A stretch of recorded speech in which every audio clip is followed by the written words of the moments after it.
Are you recording? Okay, Yeah. thank you.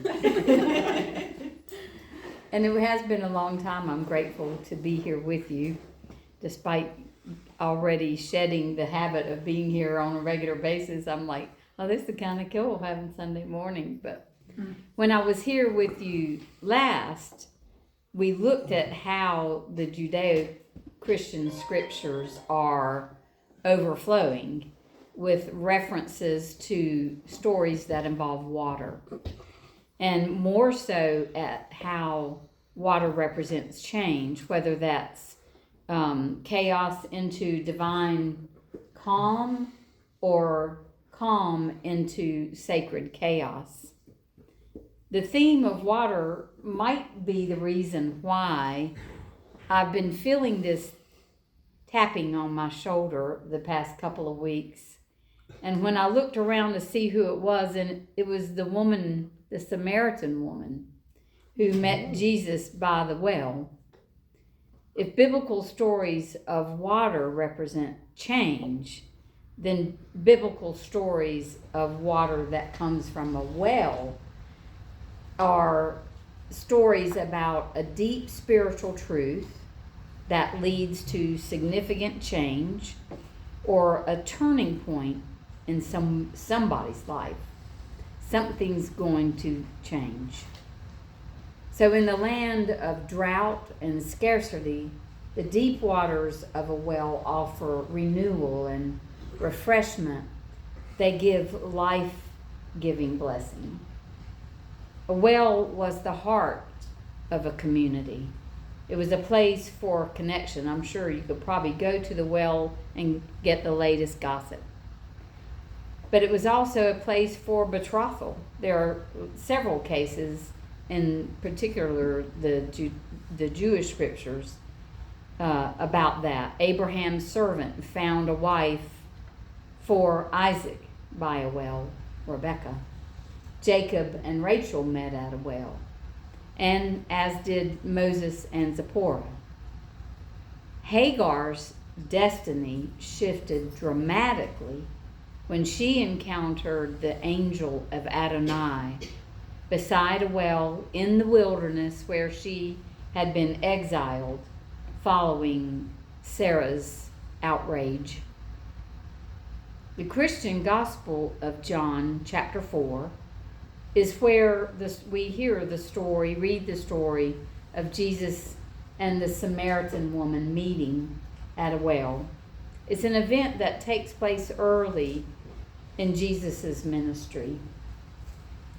Before I read this story to prepare for today, I wanted to get a bigger picture so that I could, to borrow Elaine Pagel's words, read it again for the first time. So the story turns out to be such a richly textured and multi-layered passage that, spirit willing, we'll likely be delving into its numerous aspects in a series that I've come to call Living Water, Transformation at the Well. Today's message, part 1, I've entitled The Thirsty Encounter. But first I want to give you also the backstory so that you can hear it again for the first time.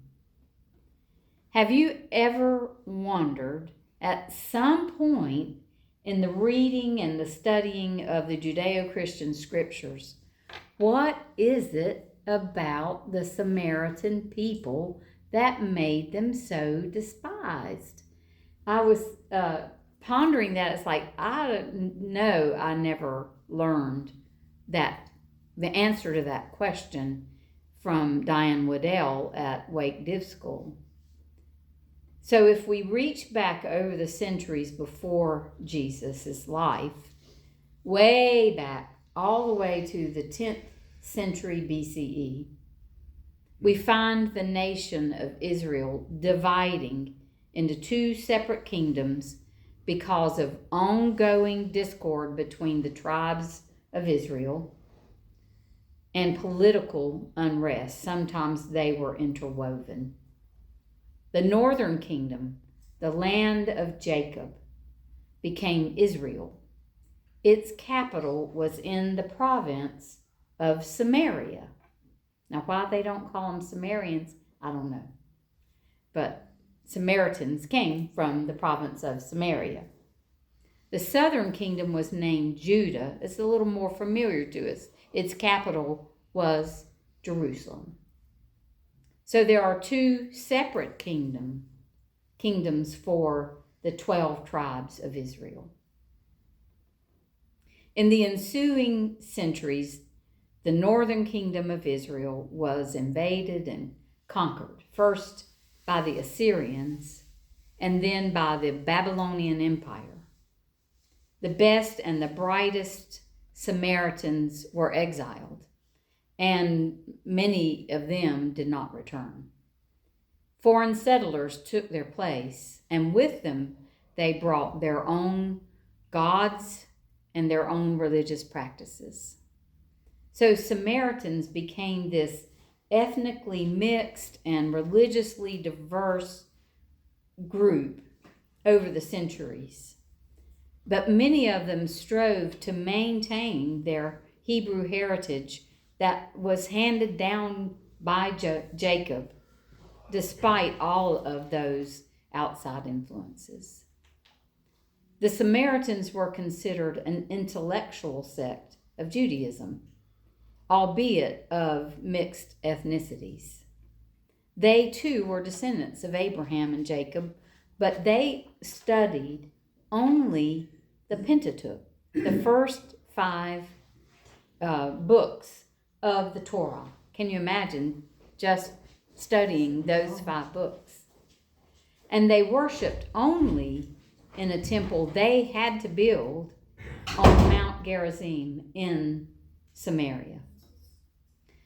The Messiah that Samaritans sought would have been what they would call a tereb, a restorer, a leader prophet like Moses.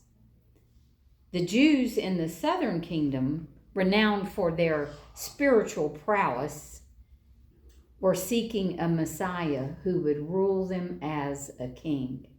I figured the Samaritans had had enough of being ruled by kings, that they were looking for a prophet. The schism between these two Hebrew peoples just deepened over the centuries.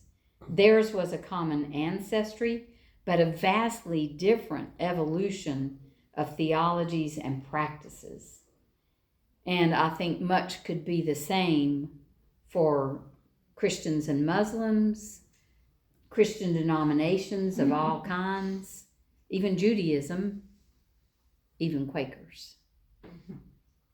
By the time Jesus came around, the centuries of suspicion and contempt had caused a deep chasm.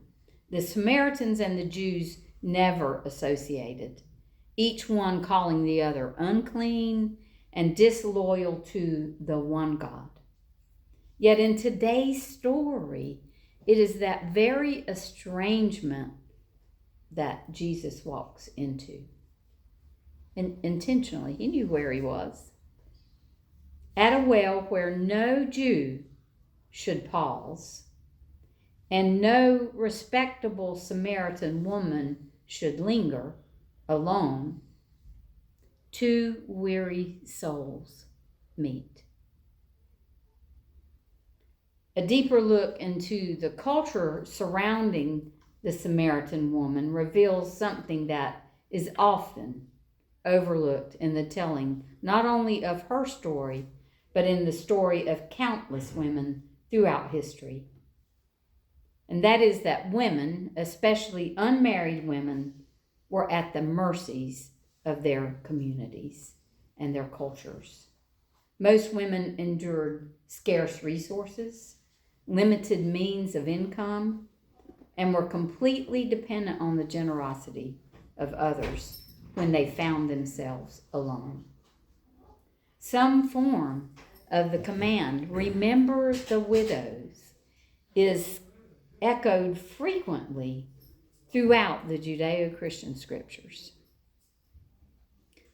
In a patriarchal culture, older, unaccompanied,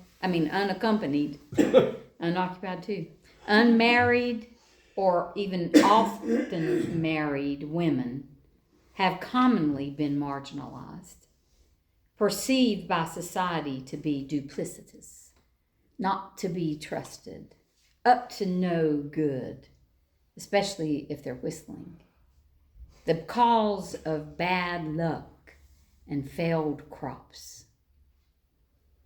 But this Samaritan woman had absolutely no control over being unmarried. A woman of her time could not marry or divorce on her own volition. Only her husband could do that. Becoming a widow, well, that probably wasn't in her control either. And like the majority of women, she quite likely just could not afford to live on her own. So it's with this cultural background that I'd like to start us off today with just the first half of this story. It's John 1 through 18. But I'm adapted storyteller that I am from the Message translation. It's a really fun translation. It goes like this. Jesus realized that the Pharisees were keeping score of the baptisms he and John performed, although it was the disciples, not Jesus, doing the actual baptisms. The Pharisees had noted that Jesus was ahead in the competition, turning him and John into rivals in the eyes of the people. So Jesus decided to leave the Judean countryside and return to Galilee. To get to Galilee, though, Jesus had to pass through Samaria. He came into Sychar, a Samaritan village that bordered the field Jacob had given his son, Joseph. Jacob's well was still there. And as a really cool discovery, modern day, Jacob's well continued to provide water to that region until 2022. Thousands of years after it was dug. Isn't that crazy? So Jesus, hot and sweaty and tired, sat down by the well. It was noon. A woman, a Samaritan, came to draw water, and Jesus asked, "Would you give me a drink of water?" The disciples had gone to the village to buy food for lunch. The Samaritan woman was taken aback and asked, "How come you, a Jew, are asking me, a Samaritan woman, for a drink?" Jews in that day would not be caught dead talking to Samaritans, much less an unclean Samaritan woman. Jesus answered, "If you knew the generosity of God and who I am," which I put into all caps, who I am, "you would be asking me for a drink, and I would give you fresh, living water." The woman said, "Sir," I can just see this, "you don't even have a bucket to draw with, and this well is deep. So how are you going to get this living water? Are you a better man than our ancestor Jacob, who dug this very well and drank from it, and he and his sons and their livestock, and then passed it down to us?" Jesus said back, "Everyone who drinks water from this well will get thirsty again and again. Anyone who drinks the water I give will never thirst, ever. The water I give will be an artesian spring from within, gushing fountains of endless life. The woman said, "Sir, give me this water so I won't ever get thirsty, won't ever have to come back to this well again." Jesus said, "Go call your husband and then come back." The woman replied, "I have no husband." Jesus answered, "That's nicely put there. I have no husband, when in fact you've had 5 husbands, and the man you live with now is not your husband. You speak the truth for certain." The Samaritan woman's encounter with Jesus begins in the height of the day. The hot air is heavy with dust and silence. Nothing can be hidden from the noonday sun. And here sits this Jewish man who has crossed the Samaritan border into her village. She can rightly assume he would consider her unclean and unworthy of acknowledgement. Yet here he is, asking her for a drink of water. It is weariness and thirst that have brought these two people together. Jesus, the traveling rabbi, wearily asking for water to replenish his parched body. The Samaritan woman thirsting for something that could replenish her spirit. Something to drink would have required they meet and touch and exchange. And as they talked, her difficult life became evident. Jesus observed the truth she speaks about having no husband, adding details she would not have dared to share with a stranger, especially a Jew. But he does not reply with disapproval or disdain. He just affirms, "You're telling the truth." It's only through cultural lenses that judgment gets interjected into this story. Jesus essentially tells the Samaritan woman who you are, who you've been. It's okay with me. The living water is available to you too, or tongue-in-cheek, to you as well. This story illustrates how the divine presence meets us in the heat of our days and in the fatigue of our weariness. There's nothing we have to hide out of fear of judgment or ridicule. No matter if we've been marginalized or ostracized, no matter how embarrassed or ashamed we may feel about our past or even our present, God meets us by the well of living water.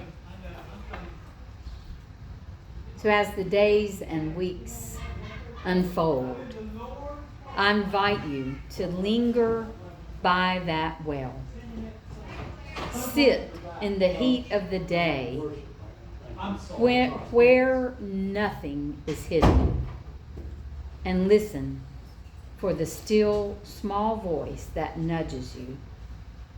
Perhaps it is asking, "Give me a drink." What thirst is the Holy One revealing within you? What do you yearn for? Or perhaps it is your own weary thirst that's bringing you to the well to begin with. What small request is being asked of you so that the inner teacher might reveal some bigger truth that can quench your spirit. Next time we're together, we'll draw a little deeper from this well, listening for the sound of that living water rising from within us. And until then, may your spirit rest cool and calm beside the wellspring of divine presence. So it is. Amen. Amen.